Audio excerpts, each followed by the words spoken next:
Before we start, we have a recommendation for you. Check out the mother-daughter duo, Pamela and Amanda. They host the Enmesh True Crime podcast, where they uncover the darker side of family dynamics. Hey, true crime fans. I'm Amanda. And I'm her mom, Pam. And we are inviting you to listen to our podcast, Enmeshed. We dive deep to give you fresh takes on stale relationships. Join us every Monday for an audio journey covering the darker side of family dynamics. Our episodes are around 30 minutes. We get right into it. We will guide you through intriguing, lesser-known cases and famous crime stories involving murder, deceit, and the entangled family members who commit these crimes together or against each other. Check us out wherever you listen to your favorite podcasts. And remember, some of the most poisonous people come disguised as family.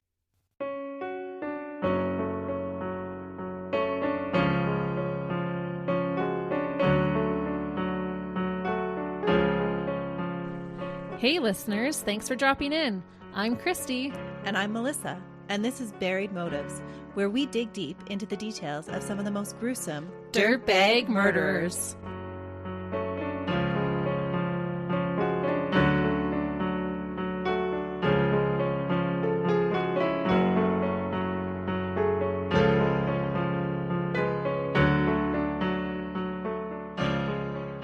Hey listeners. Welcome back to Buried Motives. Thanks for joining us this week. We're excited that you're here, and we're excited to bring you another case. Melissa has been working on this one for a little while, I've been told. Yes, it is a request from my son. I think he's been requesting it for quite some time. He has. And like a good mama, you're bringing it to him. Sometimes you gotta do it for the people you love. But we do love all of our listeners, so we hope you guys will enjoy this case as well. That's right. Today, I'm going to try and tackle the word burglary. If you've been with us for any of our past episodes, you'll know that this word and I don't get along very well.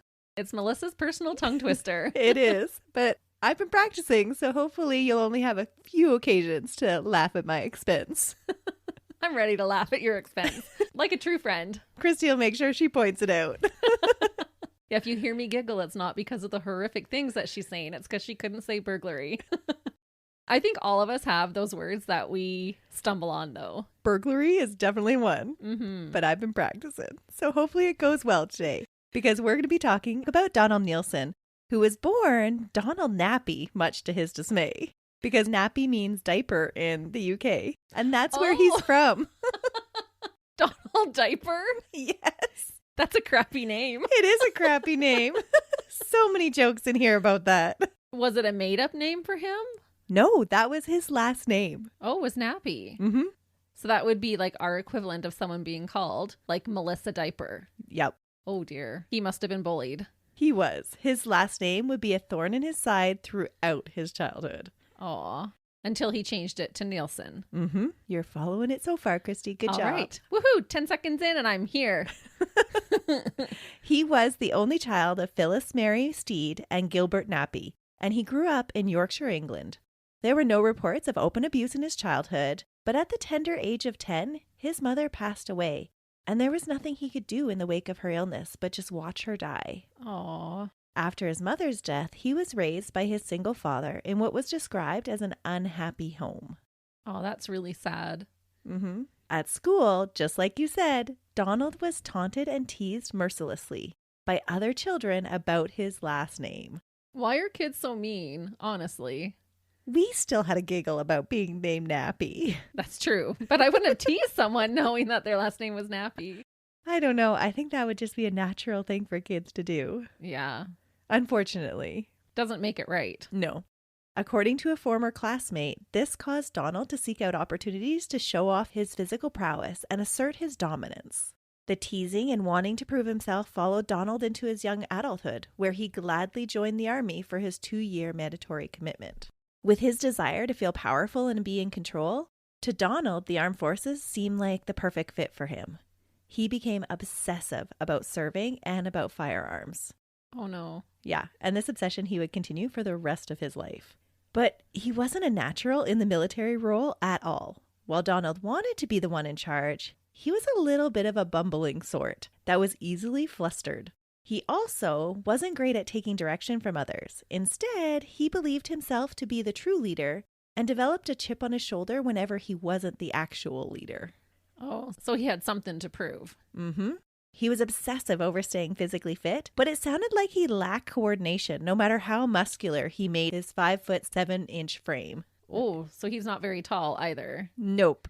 I can imagine that would have added to the teasing and bullying by the kids as well, especially as he got older and all the other boys skyrocketed past his height. It did seem to kind of play into his feelings of inadequacy and then his need to prove himself constantly. Yeah, it seems like a sensitive subject for a lot of guys. Mm-hmm.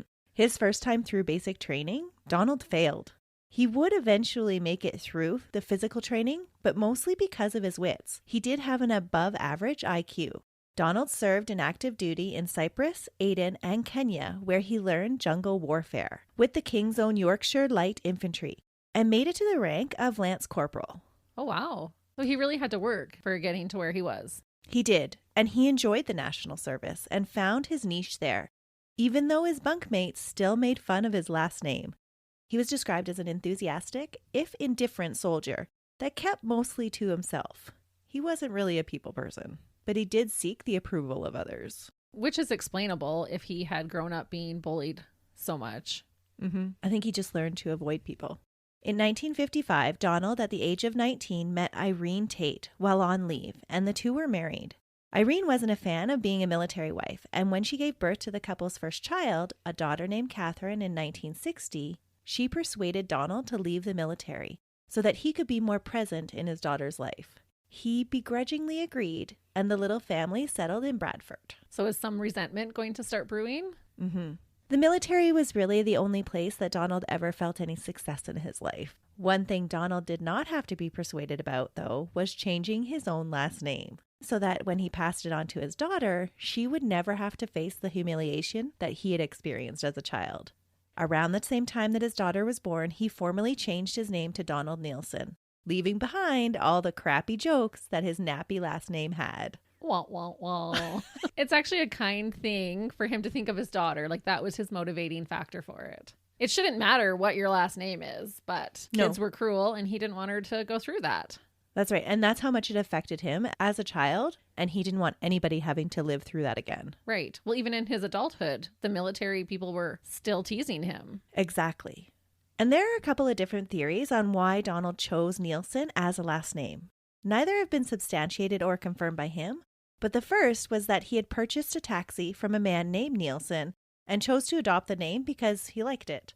Another theory was brought forward by a lodger who had stayed with the Neilson family during the time that Donald changed his name. She said that Donald took the name from the ice cream truck that frequented the area because it made him happy. Now that I could understand. I could be called Christy Potato Chips. Or chocolate. Christy Chocolate. It's got a nice alliteration sound to it. That's true. Either way now, going by the name Donald Neilson, he left the military to become a civilian again. Over the next 5 years, Donald tried his hand at a number of different jobs, working in the building trade, as a security guard, and even running a taxi firm. But financial success just always seemed to be out of his reach. While he was the kind of guy that could do many things, he didn't really do any of them very well.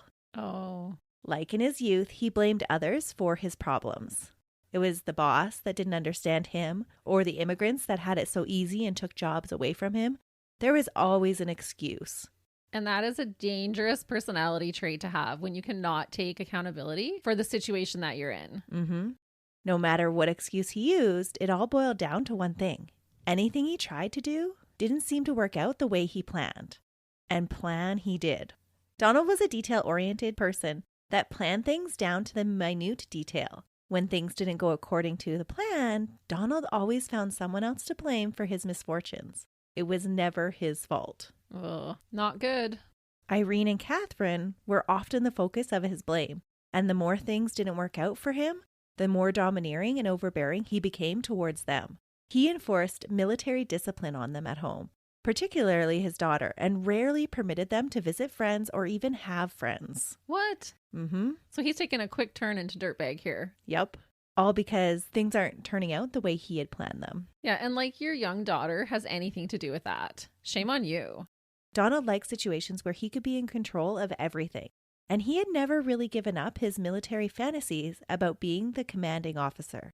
So on weekends and holidays, he would make his wife and daughter dress up in military uniforms to reenact military battles that he could control and always win. Get out. No, I'm not kidding you. He would arm them with wooden rifles and fake stick grenades and drive them around in his army surplus Land Rover. No way. It gets worse. He would pose them for photographs as if they were dead or wounded, pouring ketchup all over them to mimic blood. No. Melissa, this is not okay. All the while, he played the directing commander-in-chief. Oh my goodness. His family photo albums were filled with pictures of his wife and daughter laying down with ketchup all poured over them as wounded or dead soldiers. And did they think this was fun? Like, did they pose with their tongue sticking out, like right into it? Or were they scared and had to comply? It sounds like more they had to comply. He was an absolute militant father and husband. And how disturbing that would feel, being his wife or daughter. You're not 8 years old playing with your friends in the backyard. Then I could see you like, yeah, let's get the ketchup. Yeah, that'll look so cool. No, this is the people that you're supposed to love the most in the world, and you want to pretend that they're dead and take photos of them? He just really loved being that military commander. Yeah, but that's disturbing. That's trying to bring it to fruition. Yeah. Unfortunately, in his financial life, Donald was anything but in charge. He was an absolute failure. In 1965, he started to devise a plan that would fix that. A plan that involved a life of crime. Let me guess, burglary? Burglary, you got it. I only know that because of our conversation about the word burglary. Exactly. Prior to 1965, Donald had never had any arrests or run-ins with the law. But as a way to remedy his money problems, he meticulously started planning burglaries. She's Good impressed. job. I'm impressed. He became very proficient at the process of breaking into people's homes and stealing from them. He targeted middle-class homes because he believed that those were the only people that kept cash at home. He worked alone, and he always looked for cash or similar assets, things that he did not need to fence, so he wasn't taking possessions. He did a lot of reconnaissance for his jobs and always had an escape route planned. Over the next 4 years, he developed a routine that he would consistently follow. Using a brace and a bit, he would cut a hole in a window large enough to fit a screwdriver or a coat hanger through that he would then use to open the latch of the window. Once inside, he would cut the telephone wire of the house. He would then sneak into the home wearing all black, hooded with a balaclava, and find whatever valuables he could see. He got so good at creeping in that he would do it while people were still asleep. Oh my goodness. Being able to tiptoe into their bedrooms without waking them. And he would have felt such a sense of control being able to do that. For Donald, it was all about control. It's like he's addicted to that feeling. Mm-hmm. And how creepy. Yeah, we talked about that in your Tweed Creeper case. Yeah, that's the vibe it's giving me for sure. He was really disturbing. Donald was believed to have carried out over 400 burglaries, all without being caught, and became well known to the West Yorkshire Constabulary, gaining him the nickname the Brace and Bit Robber. Yeah, no kidding. 400 break-ins. Could you imagine? No. If he put that much time and effort into working hard, maybe he would have made some money. Exactly. But for all of his work and planning that went into committing these robberies, Donald never hit it big. So he had to come up with a new plan that was going to make him even more money. Yeah, why was he not hitting upper class? I don't know. Middle class people don't have loads of money laying around. Maybe that was his first big mistake. He hit the wrong clientele. But for whatever reason, he wasn't finding a lot of cash laying around in people's houses. Right. So he had to find a new plan that was going to make him some more money. In 1967, he began to break into sub-post offices and steal greater amounts of cash. A sub-post office in the UK is a small local post office offering fewer services than the main post office buildings. The building is often attached to a residence of the postmaster that runs the sub-post office. While a sub-post office was smaller than the regular post office and didn't carry as much cash on hand, they also had less security, and they dotted all over the countryside. So I can see why he would choose that to target. Yeah, it made a really good target for him. Donald was meticulous in planning his raids, and he would spend weeks researching and preparing for a break-in. He went masked, wearing gloves, and dressed head to toe in black, and would enter the premises through the residential section of the post office. This area was usually less secure than the post office itself. Yeah, that makes sense. He would then look for the keys of the post office part of the building. These were often found in a drawer or in the trousers or jacket pockets of the sleeping inhabitants. Ooh, that's eerie. Him looking through your pant and jacket pockets? As they're sleeping in bed, he's creeping around their bedroom, looking for the keys to get into the post office. Yeah, he could be picking that pair of pants off your bedpost and digging in them while you're drooling and sawing logs. That's what he did. Ooh. While he did it, he carried loaded weapons to ensure that he was not met with any resistance. After all, every good soldier needs a gun. But did anybody ever wake up while he was robbing them? Yep, and we're going to get into what happens to them. Okay, but he did the first 400 without that happening. That's right. Wow. Yeah, he was never caught for any of the 400. That's remarkable. Mm-hmm. And I'm not saying that in a good way that I'm commending him, but that is really interesting. It was one of the few things that Donald would excel at. I was going to say, too bad it's such a crappy thing. Yeah. But I didn't want to go back to the nappy. And he seemed to excel at this new challenge, too. In 3 months, he had stolen over 9,000 pounds, which is almost 115,000 Canadian today. Ooh-wee. In 3 months, that's not a bad paycheck. No. Most of the money that was stolen was in the form of postal orders, which were like checks that Donald would then cash in far out of the way little towns. And he would grow confident enough to taunt the police by signing his name, Beware, or See Trail. Wow. He got really cocky about it. Yeah. But after 400 break-ins without being caught, you would be pretty confident. It's true. On February 16, 1972, things would change a little bit. Donald broke into a sub-post office in Haywood, Lancashire. That night, he was not as silent as usual, and his entrance alerted Leslie Richardson. As Leslie came out of his bedroom to investigate the sound, he met the masked Donald in the hallway. They fought, and the gun that Donald was carrying went off, hitting the ceiling above the two scrapping individuals. Ooh. Donald was able to get away that night, but Leslie had been able to get his mask off and provided the police with a description, albeit not the greatest one. For the first time, though, police had a face to put to the brace and bit robber. And I'm sure it shook Donald up a little bit. Well, you would think that. He was surprised by this turn of events and was taken off guard. He had shot his weapon out of frustration for his plan being interrupted and his inability to cope with the changing situation. But almost immediately, Donald was at it again. 2 years later, he would again be confronted while breaking into a sub-post office. Unfortunately, this time, it would not end so lucky for the inhabitants. Oh, no. In February 1974, Donald broke into the sub-post office Harrogate in North Yorkshire. After failing to find the keys, he woke up and tied up the postmaster's 18-year-old son and demanded to know where the keys were. No way. Mm-hmm. So he went through the parents' bedroom, couldn't find them in any trousers or in any drawers. And then he decided that he would wake up the son to find out where the keys were kept. Because the son would be the least amount of threat towards him. Yeah. The commotion, though, was heard by the sub-postmaster, Donald Skipper. And he attacked the masked man. As he fought the intruder, he was shot and later died from his wounds. Oh, trying to protect his son. Mm-hmm. The poor 50-year-old never had a chance against Donald and his gun. Donald fled without any money that night. And once again, he could be ID'd from the witnesses that he left behind. The connection between the two cases was easily drawn. Even though the eyewitnesses' pictures for the brace and bit robber didn't match, police were confident that it was the same person. Oh, yeah. None of this, though, dissuaded Donald from committing more crimes. He laid low for only 6 months before committing his next murder. So was he not even bothered that he killed this man? Nope.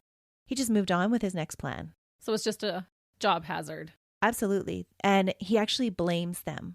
What? Like if they would have just let me rob them, they wouldn't have died? That's right. What an entitled dirtbag. Mm-hmm. The only thing that he really gets upset about is that he wasn't able to get away with any money. Wow. He's rotten. He is. He's just so selfish. After 6 months, he entered the sub-post office in Higher Baxendale. Derek Austin awoke on September 6 to find an intruder in his bedroom. Ooh. A fight broke out. Unknown to Donald, Derek was a former member of Britain's elite Royal Marines, and he was determined to beat back the intruder, even if it had to be with the only weapon he could get his hands on, a vacuum cleaner. Good for him. Unfortunately, the vacuum cleaner was no match for the .22 pistol that Donald held. Oh, no. Derek was shot once in the shoulder as the two tumbled out onto the landing on the stairs.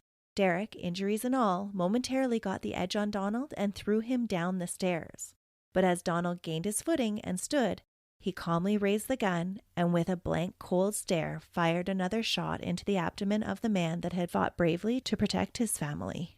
Derek crumbled to the ground in front of his wife and children who had all ran out. No way. He would later die from his injuries in hospital. And as the family gathered around Derek, Donald fled down the stairs into the night. How terrible for that family. Those kids to watch their dad die. Mm-hmm. Their whole sense of safety ruined. Because it's happening in their own home. Yeah, that's where you should be the safest. Yep. Home invasions are the worst. They're hard to recover from. Yeah. And even if nobody dies and things are just stolen, it's still such an invasion that a lot of people have difficulty going on living there. Understandably. This instance led to another description of the shooter being provided. But again, it didn't match the other two descriptions provided by the other eyewitnesses. But based on the MO, again, the police made the leap to conclude that this was the work of the brace and bit robber. Only now, the press were calling him the Black Panther, based on the description provided to the police by Derek's wife. She had said that Donald had moved quickly like a panther and was dressed all in black. Yeah, so I can see how they would give him that nickname then. However, I do think it's too cool of a name for a dirtbag like that. He actually gets referred to as the Pink Panther because of how bumbling he is later on. Really? Yep. But even the Pink Panther's too cool to be him. It's true. But either way, the Black Panther was born. And despite the lack of media coverage, he was well known by police in surrounding areas.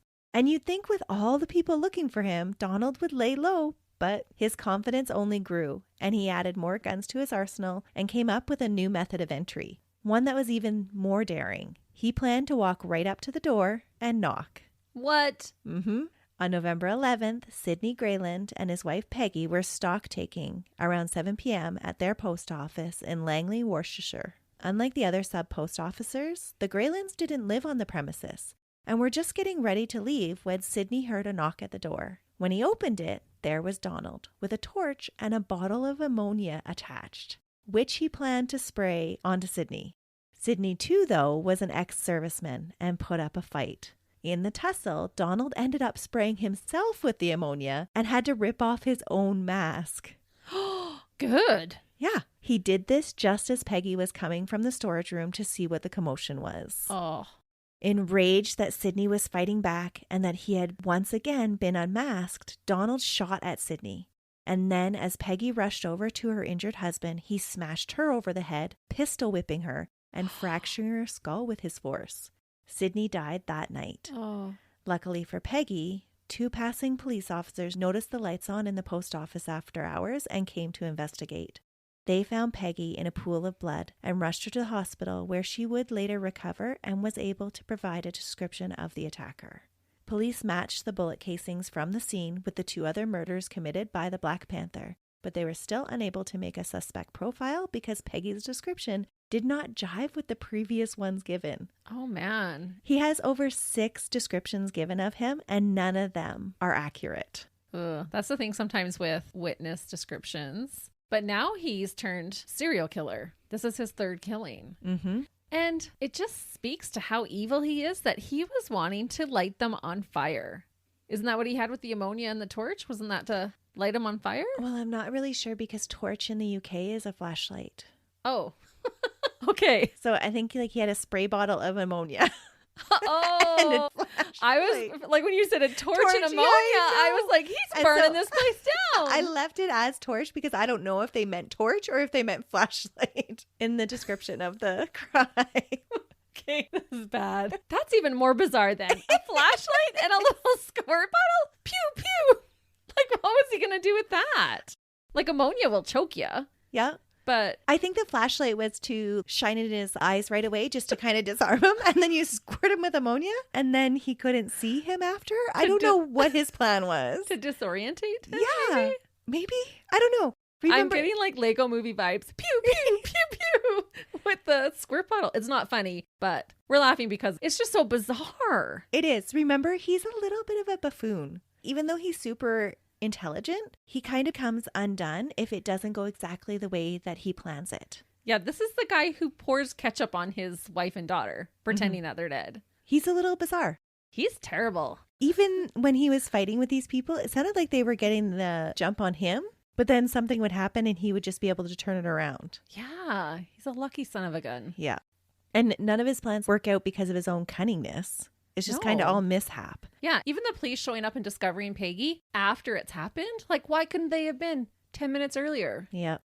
Oh, so unfortunate. There were a significant amount of police hours, though, spent trying to catch who the Black Panther was. Oh, I believe it. But even though he had killed 3 people and the police were concerned, the media didn't take much interest in Donald's crime sprees.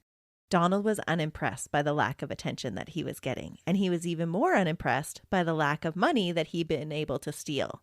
He had only been able to get away with £800 from the Greyland sub-post office. That's so sad. That's what was important to him. Like, what a value to put on a life. That's so disturbing. But he did console himself with the fact that he had been working on another plan for quite some time.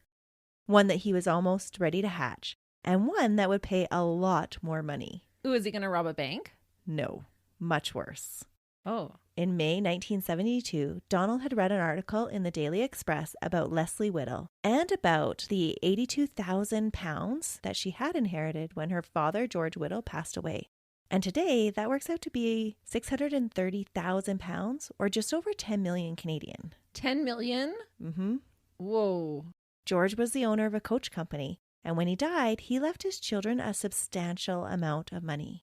There was a disagreement in the family, and the dispute over the division of the £300,000 inheritance made media headlines. Donald felt it was unfair for anyone to get that kind of money if they hadn't worked for it. He felt he had been working for his money all along. What? You're stealing other people's hard-earned money. But he felt that he was doing hard work on making all of his plans.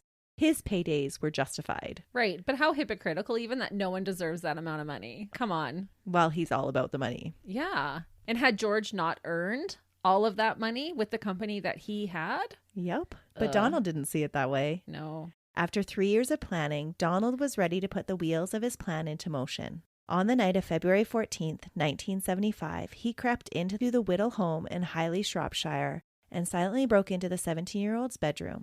At gunpoint, he forced Leslie from her bed and into a dressing gown and slippers before taking her into his awaiting car, where he bound and gagged her. No way. So now he's kidnapped. Uh-huh. Before exiting the house, he left a ransom note on the lounge table on top of a box of chocolates. Wow, you can just see him escalating. He has no regard for anybody. No, not at all. The ransom note he had meticulously prepared using Dymo tape. It read, "No police, £50,000 ransom, to be ready to deliver. Wait for telephone call at Swan Shopping Centre telephone box, 6 p.m. to 1 p.m. If no call, return following evening. When you answer, give name only and listen. You must follow instructions without argument from time you answer. You are on a time limit. If police or tricks, death." Swan Shopping Centre, Kidderminster, delivered £50,000 in a white van. 50,000 in all old notes. 25,000 in ones, 25,000 in fives. There will be no exchange. Only after 50,000 has been cleared will victim be released. Oh my gosh. How terrifying for the family. The next morning, when Leslie didn't come downstairs, her mother went up to her bedroom, and that's when she discovered her daughter missing. Oh, I cannot even imagine. As she passed through her daughter's lounge area, she spotted the ransom note. Against the instructions on the ransom note, Leslie's brother cautiously contacted the police. Oh. What would you do in that situation? They're a family that has the money. Yeah. Would you just follow the note, or would you contact the police? I don't know. Honestly, my first instinct would be to want to call the police, because how are we equipped to deal with someone like that? But if you thought that your family member's life was in danger? Yeah, that if you contacted the police, your daughter could die? Right. You couldn't live with that either. No. I don't know how you make that decision. No. In this situation. Do you know what you would choose? I don't. After researching this case, I might be less inclined to connect with the police. Huh. It's one of those situations that you have no idea what you would do until you're put in that situation. No, not at all. But Leslie's family did connect with the police. On their advice, they made plans to follow the ransom note. They collected $50,000 from their bank account, which the police then photocopied to track the serial numbers on the banknotes. Then they headed off to the Swan Shopping Center to await the call from the kidnapper. Just the family, or were the police with them? The police were undercover, so they sent just Leslie's brother. Okay. As they were waiting, the first big blunder in the case occurred. There were a lot of unfortunate things that happened during this case that would ultimately lead to Leslie's death. Oh, no. The first was that the police had not officially issued a media ban from the very beginning, thinking that they were already keeping things quiet. As Leslie's brother, Ronald, waited for the phone to ring under the watchful eye of undercover agents who were strategically placed, a freelance reporter received the leaked story about the ransom situation. No.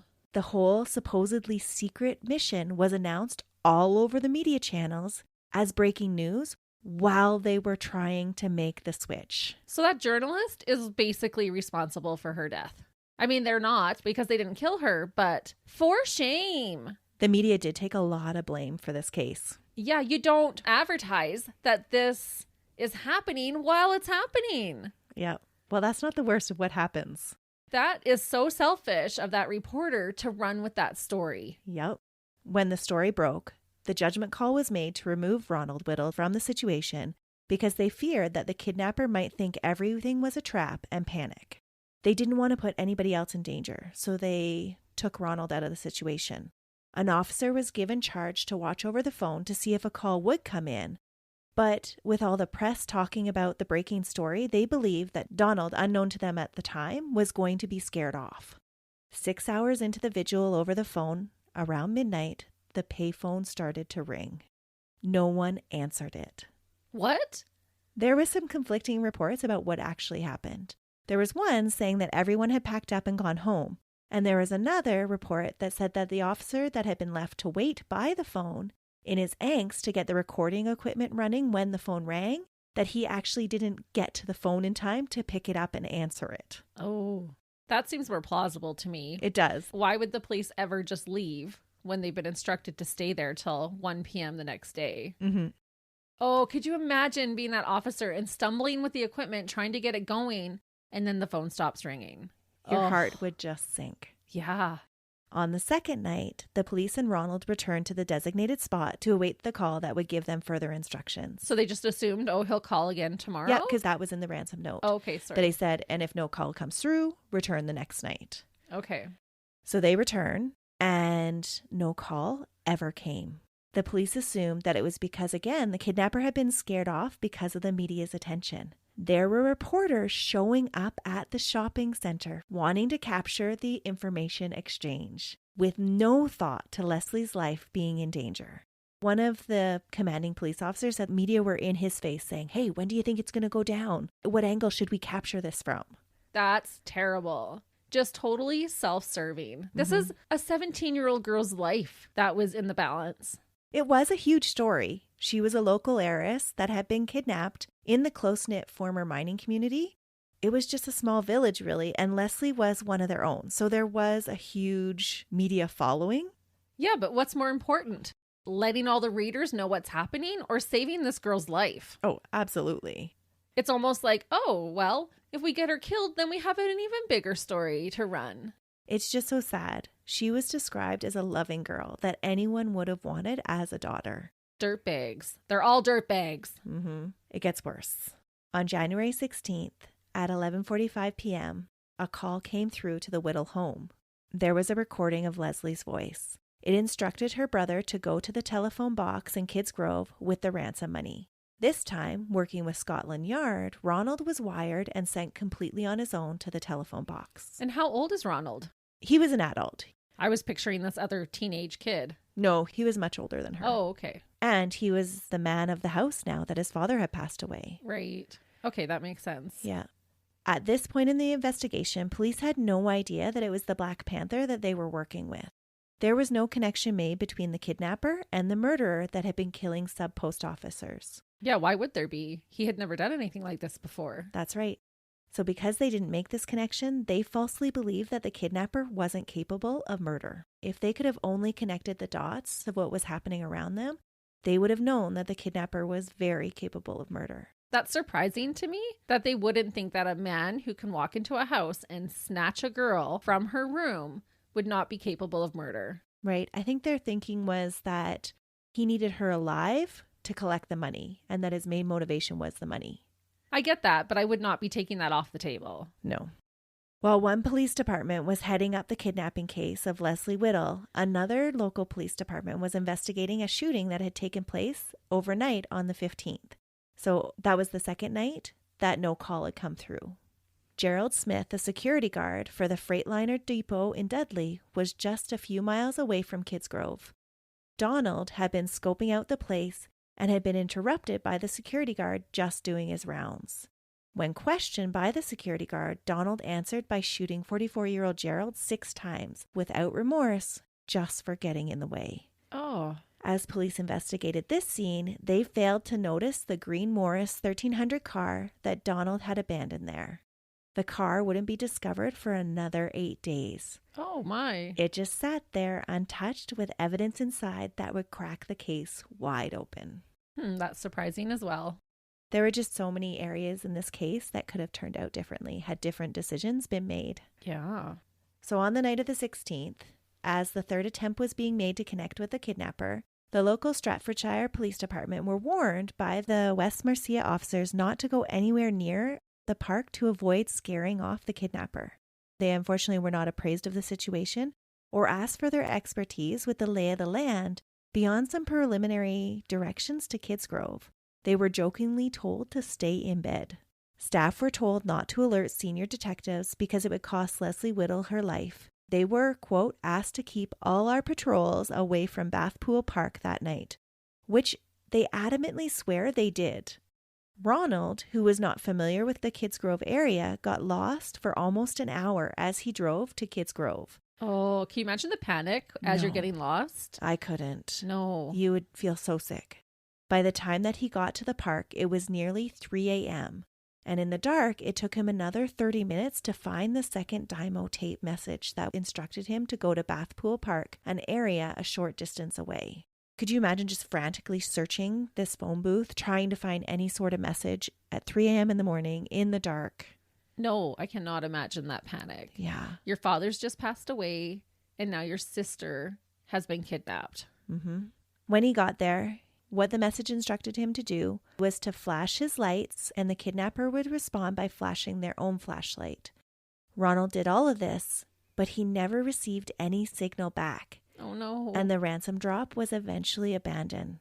The next morning, Scotland Yard told the Staffordshire police that it would conduct a discreet investigation around the drop site. For the next 2 days, they combed the area but found nothing that they considered significant. Unfortunately, they failed to spot several key pieces of information lying around that were later found by people visiting the park. No way. People just strolling in the park were able to find these things and investigators could not. Yep. What? Like, we don't like to bash our police forces, but the ball was dropped in this case, it seems. Yeah, there was a lot of miscommunication going on. There were so many departments working on so many different sides of this story that they did not communicate very well. They were kind of stepping on each other's toes or getting their egos hurt. And so the people that knew the area, the Stratfordshire police, wanted to go in and do an investigation of their area. And Scotland Yard was like, no, we're in charge of this. We'll do it. And because they weren't trying to alert the kidnapper if he was still watching the area, they didn't want to just go out and patrol in their uniform. So they were casually strolling through the park looking for evidence. Yeah, but the citizens who found it were doing just that, and they managed to find it. Mm-hmm.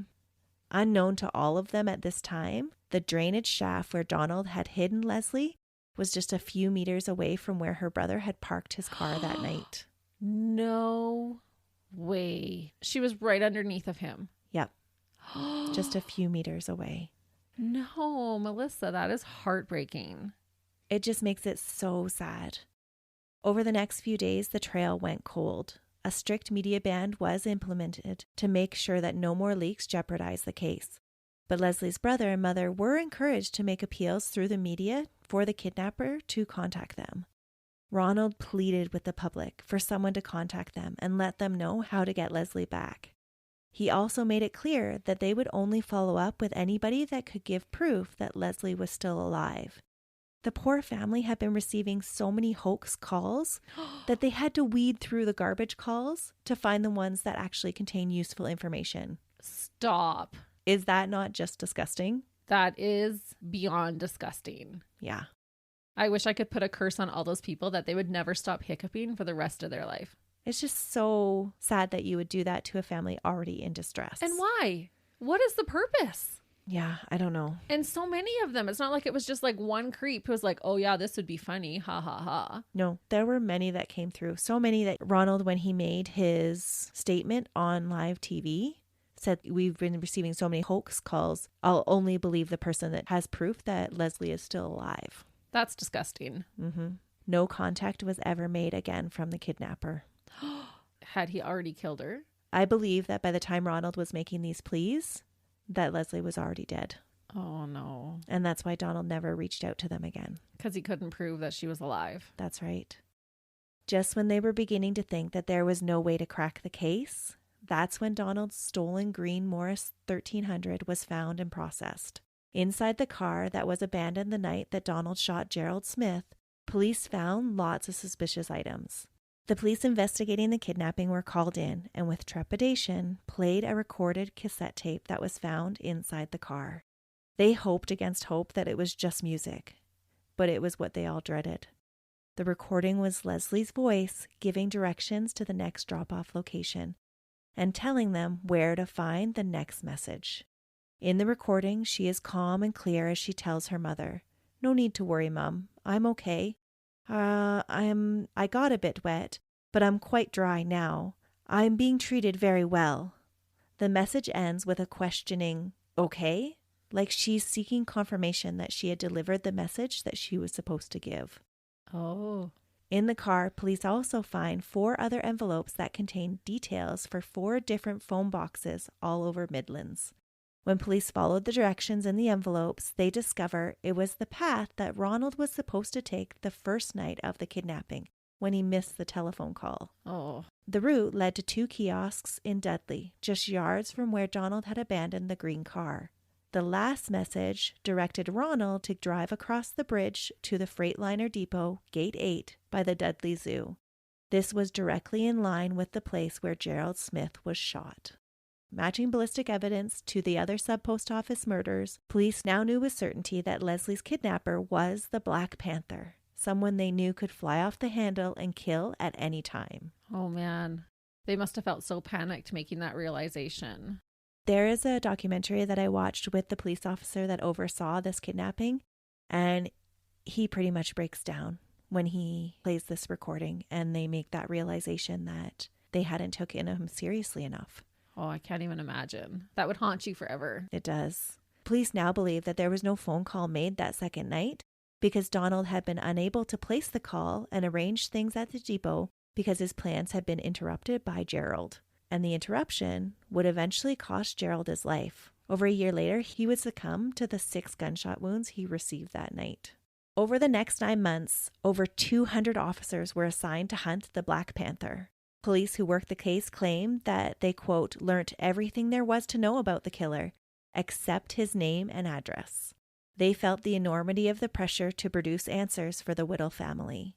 As the investigation dragged on, the police tried new avenues to produce leads. To convince the Black Panther that Ronald Whittle was a trustworthy guy, they made a ploy on TV. On March 5th, Chief Superintendent Booth, who was in charge of the case, and Ronald Whittle appeared together on a documentary and purposely tried to lay a trap for Donald. Ronald pretended to let it slip about the ransom drop that had failed in Kids Grove, and then Booth pretended not to know anything about it, hoping to convince the kidnapper that Ronald wasn't working with the police after all. The acting in the documentary was great. They even cut the camera as Booth fringed anger about not knowing that Ronald had gone to a drop without informing him. So it seemed believable. It seemed totally believable. Unfortunately, it didn't spark Donald to get in touch with the police. But the segment did spark viewers to call in with things that they had found around the Bathpool Park area. So up until this documentary was released, nobody knew that that drop had taken place. But now that it hit the media, people were like, oh, I was at that park and I found these things, and they start turning them all in. Within hours of the segment airing, people started coming forward with things that they had found in the park that at the time they hadn't thought twice about. But now knowing that it might be the scene of a crime, people were viewing the items in a different light. Pieces of tape and a pair of gloves were brought forward. And the next day, the headmaster of a local school told police that a pupil at his school had brought him a torch with a dino tape message stuck to it that read, "Drop suitcase into hole." Ooh. The boy who had found the torch in Bathpool Park had given it to the headmaster several weeks before, but neither had realized the significance of the find until the television broadcast. Yeah, why would you? All of this evidence showing up in the park sparked the West Marseille police to go do a thorough investigation of Bathpool Park. Within hours, officers had found a pair of binoculars, a leather jacket, and various pieces of tape which had been there all along. A leather jacket? They missed a leather jacket. Mm-hmm. In the efforts to keep their first sweep of the park discreet, police had missed some very big pieces of evidence. Yeah, I'll say. All of which pointed to the drainage shaft that was surrounded by metal railings. Hmm. On March 7th, around 4 p.m., 51 days after she had been taken from her home, 2 police officers climbed into the drainage shaft and descended 60 feet underground. She was gone 51 days. What a nightmare. Yeah. There they found 17-year-old Leslie's decaying body hanging from a wire at the bottom of the ledge. The officer that found her still remembered the sight 30 years later. Harold Wright told the Sentinel that, quote, "It may have happened 30 years ago, but you remember some murders much more than others. It was a feeling of immense sadness, and the knowledge that we now had a murder inquiry on our hands. She had been wired up like a dog to a ledge, and would have spent terrifying days in the pitch black, hearing only the rats scraping about, the water running, and the trains rumbling overhead. When we found her, she was naked, wearing nothing but a necklace." Oh, Melissa. How Yeah. horrific. That's what he did to her. The petite 5-foot-tall teenager's feet were only a few inches from the ground. In the drainage tube where Leslie had been tethered, police found 6 paperback books, a copy of the Times, 2 magazines, 2 brightly colored napkins, and a bottle of brandy. There was no evidence of any food, although Donald would later claim in detail about the meals that he had provided her with. It was another 24 hours before Leslie's remains could be brought back up to the surface. She had to stay down there for 24 more hours. Mm-hmm. Oh. It's just so sad that she was left there that long. No, because as a mom, as soon as you would find that out, you would want your daughter. You would want her out of that cold, dark, wet place. I can't imagine what her mom went through. No. When a postmortem was conducted, it suggested that Leslie had died some time ago, most likely within 48 to 72 hours of being kidnapped. She had died instantaneously from a vagal inhibition. The shock of the fall from the ledge where she had been placed had caused her heart to literally stop beating. No way. The pathologist, Dr. John Brown, reported that this would have been induced by high blood pressure in her carotid artery caused by the constrictive wire loop around her neck, triggering an alarm in her brain via the vagus nerve. The brain's response to this urgent signal for the reduction of arterial pressure would be to slow down radically the heart. And when that failed, the heart stopped altogether and she died. Oh, man. They do say that first 48 hours is the most crucial in retrieving a kidnapped victim alive. And they didn't think that she had lived much longer past that. The pathologist noted that Leslie weighed only 98 pounds when she was found, and her stomach and intestines were completely empty. So he didn't feed her. No. There are different versions of what ultimately caused Leslie to fall from the ledge where she had been held captive, depending on whose side of the story that you're listening to. The Staffordshire police believe that because of the tardiness of Ronald's arrival, that Donald had become enraged and pushed the young girl to her death. They maintain that if they had been consulted, there would have been no delay in the ransom drop, and that they could have found the girl that night. Oh, shut up. Mm-hmm. I'm sorry. But what good does that do at that point? It doesn't. It was a total war between the two police forces. The West Marseille officers say that it was the Staffordshire police's interference on that night of the 16th that caused Donald to fly into a rage and push Leslie. They claim that a black and white police car entered the area and spooked Donald into killing the girl. While the Staffordshire police vehemently deny this and say they had no patrols in the area, a couple that were parked at the Bathpool Park did claim to have seen a flashlight around 2:20 a.m. the morning of the 17th. The time that Donald would have calculated, it would have taken Ronald to reach the rendezvous spot had he not gotten lost. Oh, man. DJ Peter Shorto and his girlfriend claimed that after seeing the flashing light, they did see a panda car around the same time in the park, and then an officer stopped and had a cigarette before taking off. Donald would give a completely different story when he was eventually caught, but that wouldn't be for another 9 months. 9 months? Mm-hmm. Oh. From the time of the kidnapping to when he was captured, Donald's daughter said her father's demeanor went from bad to worse. He was more controlling than ever. He turned into a monster at home under some unforeseen stress that made him completely intolerable.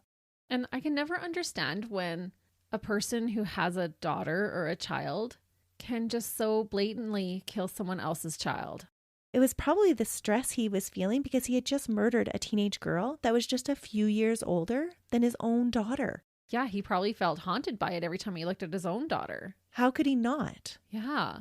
Just so crazy. By December 11th, Donald was up to his old robbing ways again. His greed would prove to be his downfall. On that day, 2 uniformed police officers, Tony White and Stuart Mackenzie, were in a panda car patrolling the streets of Mansfield when they spotted a man dressed all in black outside a post office, carrying a hold all and moving suspiciously. They said that there was nothing particularly alarming about the guy scurrying past them on Lemming Lane, but their spidey senses were perked. As he passed the police car, he averted his face, and this immediately drew Mackenzie's attention. Oh, yeah. According to reports from that day, Mackenzie said to his partner, quote, "He has been up to something or is going to be up to something." As a matter of routine, they called him over to question him. The man said that he was on his way home from work, and he told them that his name was John Moxton, stumbling as he clearly made up the name on the spot. I assume from the 2 police officers' reactions that dirtbag Donald knew his goose was cooked because he immediately went on the defensive. He yelled to the 2 officers not to move and pushed a sawed-off double-barreled shotgun that he had been concealing in his hold all at them. No way. He just all of a sudden is like, okay, they've found me, and draws his gun. Yep. He told White to get in the back of the car, making him climb over the seat, and then told Mackenzie to drive normally or you'll both be dead. He kidnaps the officers? He does. This guy. I'm shocked. Donald settled into the front seat of the cruiser with the gun pressed into Mackenzie's armpit. At this point, the officers hadn't clued in that it was Donald. They just thought he was some local nutter, is what they called him. This doesn't even seem real. This is something that someone would write up to make a movie out of. Ronald ordered them to drive to Bidworth, 6 miles away, and told them not to look at him. To this day, no one knows why he chose that location, but both officers knew that their chances of survival decreased dramatically if they were to drive into the open countryside. While they were driving, Donald had the audacity to ask White and Mackenzie if they had any rope. No. Yep. The situation that Donald had landed himself in was not one that he had prepared for. Donald was a planner, and being ill-prepared was not something he handled well. While he was always sure to pack extra gloves and masks, he hadn't thought to bring any rope with him that day. While the hostage or getaway vehicle made its way down Southwell Road, Officer White saw an opportunity which he couldn't pass up. Donald had let the gun drop a little bit, and it was now no longer pointing right at Mackenzie. He made a grab for the gun, and Mackenzie, who caught on to his partner's moves, slammed on the brakes, bringing the car to a screeching halt in front of Junction Chip Shop in Rainworth. The gun went off, grazing White's hand, but ignoring his injuries, both he and Mackenzie started to tackle Donald, yelling at others and telling them that they had an armed man in the car. Donald fought like a savage beast, and it took 2 police officers and 2 other bystanders who were waiting in line at the chip truck to subdue him. Whoa. Keith Wood, who was trained in martial arts, delivered a karate chop straight to Donald's throat, and it stunned him just enough that Ray Morris, a minor, was able to grab his wrist while the officers slapped handcuffs on him and the nearby handrail next to the chip shop. I honestly want to shout hooray. Yeah, could you imagine just karate chopping somebody in the neck? Right in the throat? Yeah. That just gave me satisfaction knowing that he got to feel that. Well, you'll get one more satisfying moment. A bystander took Donald's subdued position to throw in a couple more punches at him. Good. Yep. The photo that comes up most often when you search Donald's name is the original intake photo and shows all the cuts and scrapes that he sustained while trying to fight his way to freedom. Wow. And it just shows how savage he was, that it took all these people to subdue him, including like a martial artist and 2 police officers. Mm-hmm. That's wild. Yeah. Paul Cullen, an 18-year-old eyewitness, said that even when he was cuffed, Donald fought to get away, causing his jacket to come undone and letting everyone see an ammunition belt that was filled with cartridges and knives. Whoa. After collecting the gun that had been used against them from the middle of the road, they searched Donald and his hold all, finding an array of incriminating evidence.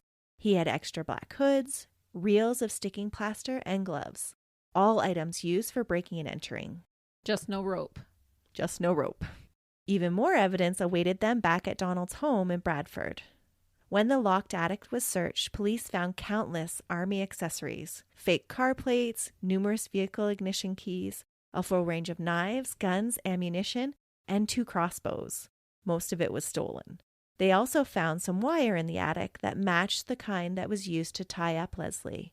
He even had a 6-inch ceramic model of a Black Panther. You're kidding. No, for his own ego. He's like, oh yeah, man, this is a cool name. Mm-hmm. They shouldn't have given him such a cool name. Yeah. Nicknames for dirtbags don't go. Not ones like that. Donald was questioned for over 9 hours before he admitted to kidnapping Leslie, but he claimed her death was an accident, that she had tripped off the ledge and hung herself. Yeah, I'm not buying that. The dirtbag also claimed that he had never intended to kill anyone, that all of the murders that he committed were accidents. Once he started talking, he didn't stop, claiming that, quote, "I want to tell you the truth. I hate all of these lies." His statement took up 18 pages as he outlined and went over each crime in detail individually. Wow, that's a long confession. Mm-hmm. When he talked about Leslie, he told the police that they were to blame for her death. It was their failure that they hadn't found her sooner. He taunted the officers, saying, quote, "Somebody is to blame. I hold you responsible." Donald said that he had never been spooked by a panda car the night of the ransom drop, but that he had thought he had heard police dogs and helicopters coming to get him. That was all part of his imagination. There had never been any dogs or helicopters. He was spiraling. Donald Neilson was charged with 13 violent crimes in total. His trial for the murder of Leslie Whittle started on June 14, 1976, in a heat wave that did not deter crowds from gathering and lining up to see justice served. There was so much evidence against him that 20 of the press's viewing seats had to be emptied to allow for the 848 exhibits to be brought into the courthouse. Holy moly. Donald's defense tried to paint him as a pink panther rather than a black one. A Walter Mitty kind of man that had become obsessed with making it big. One that fantasized about military supremacy, but was really a bumbling buffoon who had stumbled his way into murdering 4 people. Good. He's not cool. He shouldn't get that. And I'm glad that the press got kicked out, because they were partly responsible. It's true. I didn't think about that. Yeah, that was poetic justice. Yeah. Donald's defense claimed that Leslie had fallen from the edge accidentally and that she had strangled herself with a wire that Donald had placed around her neck. In the post office killings, Donald's defense would take a similar approach and blame each of the victims' misplaced heroics as the actual cause of their death, not the fact that Donald had broken into their homes armed. And decided to shoot them. I honestly don't know how defense attorneys do it. Like, come up with these rationales of why people murder all the time. Yeah. Dr. Lionel Hayward, a consulting psychologist from the University of Surrey, said he found Donald to be a man of high intelligence, about 20% above average, with a complex personality that showed signs of extreme rigidity and inflexibility, and was obsessive to an extremely high degree. While he believed Donald was not a man who desired to be violent, which I have to put a big question mark there. Yeah, he enjoyed that. Yeah. Look what he did just pretending with his wife and child. Mm-hmm. He liked to pretend to be violent with them. Right. But this psychologist believed it was Donald's inability to cope with defeat in situations that he had planned that led to his intelligence breaking down and ultimately to his violent acts. He believed that this diminished capacity in the moment of things not going according to Donald's plans was a psychopathological condition of some severity, but that it did not diminish his responsibility. After 14 days, Donald was convicted of the murder of Leslie on July 1st after just 90 minutes of deliberation. He was given a life sentence. Immediately after, he was also held accountable for the murders of Donald Skepper, Derek Aston, and Sidney Grayland, and was given a life sentence for each one of those convictions. Good. Donald was also charged with the attempted murder of Peggy Grayland and PC Tony White, but was found not guilty. What? Yeah. How was he not trying to kill them? Yeah, I don't know how they ruled that one. He was, however, found guilty of several lesser charges, all of which added up and gained him another life sentence. Donald was never charged with the death of Gerald Smith, even though he did eventually die from the complications from the 6 bullet wounds that he had received from Donald's gun. His death happened over a year after the crime had taken place, and at the time of the trial was past the statute that allowed charges to be brought forth. It was only like a year, the statute? Yeah. Oh, I hope that's changed. It has, actually. Mr. Justice Mars Jones said that the enormity of Donald's crimes put him in a class apart from almost all convicted murderers in recent years, and that in his case, life imprisonment should mean life. No minimum period was set for his release. He told Donald, quote, "You were never without a loaded shotgun or other loaded weapons when you went on your criminal expeditions, and never hesitated to shoot to kill when you were in danger of arrest or detection. You showed no mercy whatsoever." The judge referred to the kidnapping of Leslie Whittle as the ultimate in villainy, another enterprise that ended in murder. There was a lot of support for the sentence that he received. Oh, for sure. He got what he deserved with that sentence. Irene, Donald's wife, was also charged with 7 offenses of handling stolen postal orders. Her lawyer, Barrington Black, told the court, quote, that at home, Neilson became a strict disciplinarian who barked like a sergeant major and told his wife and daughter what to do. And this added value to Catherine's story of her dad becoming more and more tyrannical as his crime spree continued. At an appeal against her sentence, Donald himself confirmed his daughter and wife's accounts of his behavior. He told the court, quote, "I was the boss at home. There was no doubt about it. What I said went, and if this involved knocking about, it had to be." He didn't say it in a remorseful way. He failed to see how his actions had caused his wife and daughter pain. To him, his behavior was a matter of pride. And of course they would do what I told them to do because I'm the man kind of attitude. Like he would be embarrassed if it was any other way. That's right. Donald appealed only one of his sentences, the one he received for Leslie. He maintained that that crime was a series of unfortunate accidents, but his appeal was denied in 1977. Up until 2008, at the age of 72, details of Ronald's prison record, conduct, and current location were kept firmly under wraps, presumably for his own protection. But on July 29, 2008, it was leaked that he was serving his sentence at HMP Norwich. At that time, he was one of Britain's longest-serving prisoners and had been diagnosed with a progressive motor neuron disease. Donald died on the 18th of December 2011 at 6:45 p.m. after being taken from the Norwich prison suffering from breathing difficulties. Good riddance. I think it's so fitting that he had to struggle for his last breath, probably as Leslie had to do. Yeah. And that is the case of the pathetic, blundering, inadequate little dirtbag Donald Nappy Neilson, whose inadequacies would send him into a rage-filled fit trying to pretend manliness with weapons. Oh, the word you used to describe him as pathetic is perfect. He was definitely a pathetic dirtbag. His selfishness was just next level. Yeah, and his inability to have any kind of remorse. Was he diagnosed as a sociopath or psychopath? His psychological reports never used those words. It was just the OCD type of diagnoses. Yeah, they said he had a psychopathological condition. Okay. Just because for him to blame the victims. Even if Leslie did accidentally fall off the ledge, you still caused that death. And for him to not be able to realize that is very telling. Well, he had never taken responsibility for anything in his whole life. Ugh. Which just makes him that much more of a dirtbag. This one got me riled. Great job telling the story. I don't know about our listeners, but I could envision this like a movie going on in my brain while you were telling it. I hope that your son appreciates all the work that you put into digging deep in that case. I hope our listeners enjoyed it. And we'll be back again next week when you can tell them another story. Absolutely. Until then, see ya. Bye.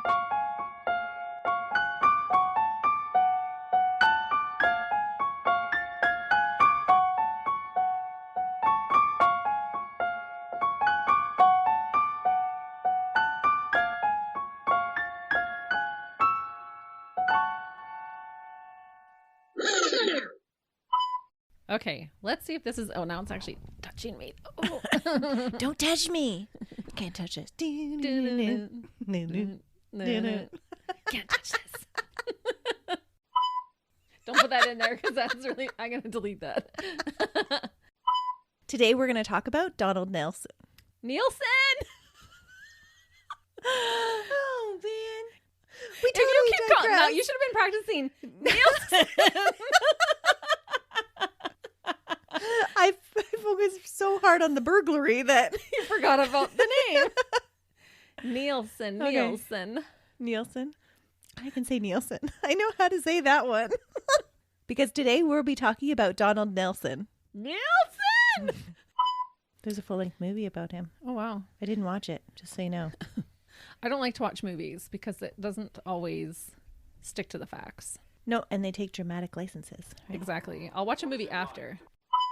I hate this guy. Why is that funny? No, it just is. I'm getting tired. I hate this guy. Don't you hate all our dirtbags, Christy? Pew, pew. You gotta rein it in somehow. Because I was picturing torch and alcohol. Like, Maybe it was a torch. I don't know. But I'm pretty sure torch is what they use in the UK for a flashlight. I think you're right. Yeah. And why wouldn't you take the chocolates? I wouldn't have left that there. That it was his inability to oh my goodness. Wake up. His inability to what? Call. After 14 days, Donald was convicted. This is why we record during the morning.